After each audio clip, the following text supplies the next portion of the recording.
Good morning, how are you? Good to see you this morning. Do you have the discharge instructions? Yeah, I'm just going to pass off, and Nora's going to be taking care of the discharge instructions. I'll be the nurse taking care of you today. We're going to start an extra line on you.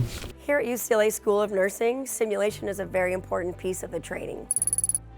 It takes a student out of a lecture hall and puts them more into a clinical setting. We have mannequins that have ability to mimic a lot of different patient aspects. They're able to breathe, their chest rises, they have coughing, wheezing, lung sounds, crackles. A lot of the higher tech mannequins actually sweat. We can change their pupil sizes, and by computer we also can change any vital sign similar to a real patient. It's a way to get the students more engaged and to get those clinical experiences such that they don't have to actually practice on real patients. ICU simulations are to mimic the environment in an ICU, to add some extra stress, to add some extra equipment that the nurses have now been trained on, and then depict some kind of event that would be typical for an ICU and see how they can react to that event and intervene to make the patient better. There's a lot of instances where things happen right away, you have to respond right away. It's been able to help me practice my emotions, help me practice how I deal with things. What's great about simulation is that the student actually gets immersed into a situation. When they get to the ICU environment, it's not foreign to them.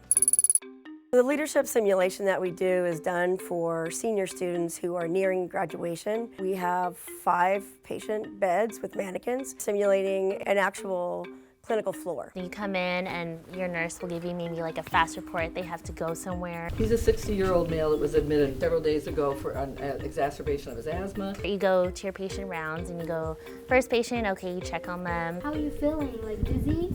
Yeah. But then you hear like a bell from another room. Okay, I'll let her know. I'll be quick, okay. The goal is to give them a little bit of stress because we want them to be able to think as a nurse and to be able to think on their feet. So Mr. Salter, you're having very low blood pressure. It can certainly be that chaotic during the day, and that's why we have this for practice, to put us in those situations so we can learn how to think, what to do. After each of the simulations, it's really important to come together and have a debriefing. The whole point of the debriefing really is for them to reflect on what they were thinking when they did different things, and then if they would do anything different, how would they do it different?